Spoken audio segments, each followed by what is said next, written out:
역대상하 머릿말. 같은 이야기라도 이야기하는 방식은 여러 가지로 달라질 수 있다.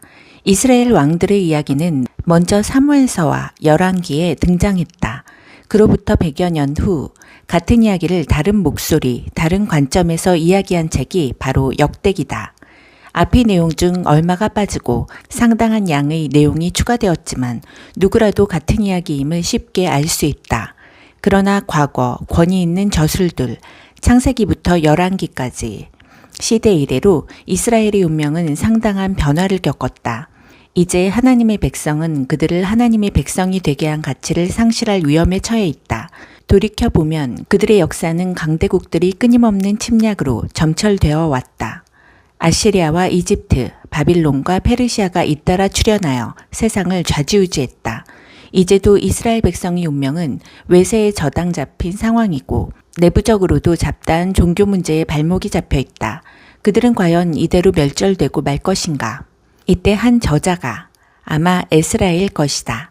팔을 걷고 나서서 이미 익숙해진 오래된 이야기를 새로운 시각으로 다시 들려준다. 그의 임무는 이스라엘이 하나님의 백성임을 다시금 확신하게 만들고 하나님을 향한 순종을 이끌어내는 일이었다. 놀랍게도 당대의 정치적, 문화적 조건들을 볼 때 거의 있을 수 없는 일이었다. 이 사람은 동족의 외면을 받으면서도 이스라엘의 핵심 정체성은 다윗 전통에 입각한 예배 공동체에 있다고 끈질기게 주장했다. 그는 이 일을 이제 우리가 읽게 될 이 책을 쓰는 것으로 완수했다. 그 덕분에 이스라엘은 고대 근동의 폭력과 섹스와 종교의 잡탕 속에 섞여 사라지는 비극을 모면할 수 있었다. 이 이야기는 이름으로 시작한다. 어마어마한 이름, 이름의 목록, 몇 장씩 이어지는 개개의 이름이 등장한다. 이름 없이는 이야기를 풀어나갈 수 없고 이 이름들이 바다에 잠길 때 우리는 개인적이고 유일하고 인격적인 고유의 영적 차원에 눈뜨게 된다. 성경의 다른 책, 창세기, 민수기, 마태복음, 누가복음들에도 이름의 목록, 족보가 등장하지만 이렇게까지 차고 넘치지는 않는다. 거룩한 역사는 비인격적인 힘이나 추상적인 개념으로 만들어지는 게 아니다. 그것은 이름들로 짜여 만들어진다. 저마다 독특한 개개인들로 말이다. 역대기는 종교의 탈인격화를 막아주는 강력한 방어물이다. 역대기는 또 인간의 삶에서 바른 예배가 차지하는 핵심적 위치를 증언하는 책이다. 역대기 서술의 중추는 예배다.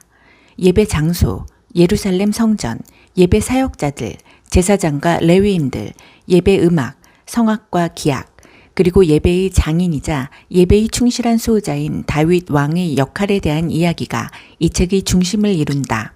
전생애에 걸쳐 하나님을 찬양했던 다윗은 죽기 얼마 전 백성이 넉넉한 마음에 감동하여 하나님께 찬양을 드린다. 다윗은 온 회중 앞에서 하나님을 찬양했다. 우리 조상 이스라엘이 하나님, 옛적부터 영원까지 찬양받으소서. 오 하나님, 위대하심과 능력, 영광과 승리와 위엄과 영화가 모두 주의 것입니다. 그렇습니다. 하늘과 땅의 모든 것, 모든 나라가 주의 것입니다. 주께서 친히 모든 것 위에 높아지셨습니다. 부귀와 영광이 주께로부터 나오며 주께서 모든 것을 다스리십니다. 그 손안의 힘과 능력으로 모든 것을 세우시고 강하게 하십니다. 오 하나님, 우리 하나님, 이제 우리가 주께 감사하며 주의 영화로운 이름을 찬송합니다. 시간이 흘러 다윗의 아들 솔로몬이 성전 건축을 마친 뒤에 그는 온 회중이 보는 앞에서 무릎을 꿇은 채 하늘을 향해 두 팔을 들고 기도했다. 하나님, 이스라엘의 하나님, 위로 하늘이나 아래로 땅 그 어디에도 주와 같은 신이 없습니다. 주의 종들이 주의 길을 따르며 성실하게 살아갈 때 주께서는 그들과 맺은 언약을 확실히 지키시며 그들을 변함없이 사랑해 주십니다. 주께서는 제 아버지 다윗에게 주신 말씀, 곧 주의 약속을 지키셨습니다. 작은 것까지 모두 약속하신 대로 행하셨습니다. 그 증거가 오늘 우리 앞에 있습니다. 하나님께서 참으로 우리가 사는 곳에 오셔서 거하시겠습니까? 우주조차도 주께서 편히 숨쉴 만큼 넓지 못한데 제가 지은 이 성전이야 더 말할 것도 없습니다. 그러할지라도 담대히 구합니다. 하나님, 나의 하나님, 제가 드리는 중보기도와 간구에 귀를 기울여 주십시오. 지금 주 앞에 아뢰는 이 뜨겁고 진실한 기도를 들어주십시오. 주께서 주의 이름으로 존귀하게 하겠다고 약속하신 이곳, 이 성전을 밤낮으로 지켜보시고 제가 이곳에서 드리는 기도를 들어주십시오. 또 주님이 백성, 이스라엘이 이곳에서 기도할 때 그들의 말에 귀 기울여 주십시오. 이스라엘의 이러한 과거 이야기가 말해주는 바 하나님이 백성인 우리의 정체성을 기르고 지키는 데 있어서 무엇보다 선행되어야 할 것은 예배다. 정치나 경제나 가정이나 예술이 아니다.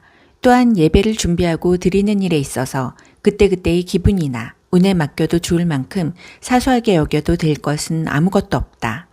예배당 건축, 예배위원 세우는 일, 예배음악, 신학에 있어서도 그렇다. 전에는 하나님의 백성인 이스라엘의 정체성과 생존을 위협하는 요소가 외부의 적대 세력들, 이집트, 가나안, 블레셋, 아말렉 같은 이라고 보았다.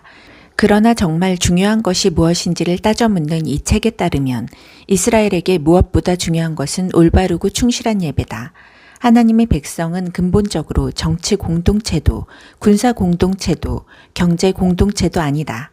하나님의 백성은 예배로 모인 거룩한 회중이다.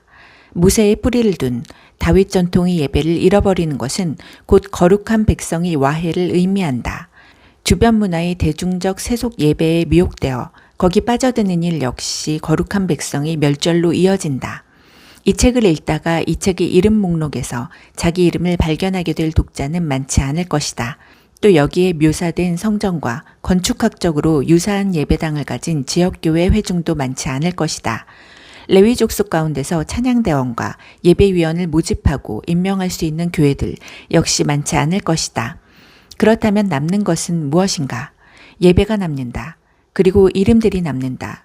예수 그리스도를 통해 자신을 계시하시는 하나님께서 규정하고 채우시는 바른 예배와 하나님의 백성인 거룩한 예배 회중을 이루는 개개인의 이름들 말이다. 그동안 그리스도인들은 신앙과 실천의 재반 문제의 중심부에 해당하는 인격적 차원에서 늘 깨어있기 위해 또 구속받은 삶을 온전하게 살아내는 근본 토대는 바로 예배라는 인식을 늘 새롭게 다지기 위해 역대기를 읽고 기도해 왔다.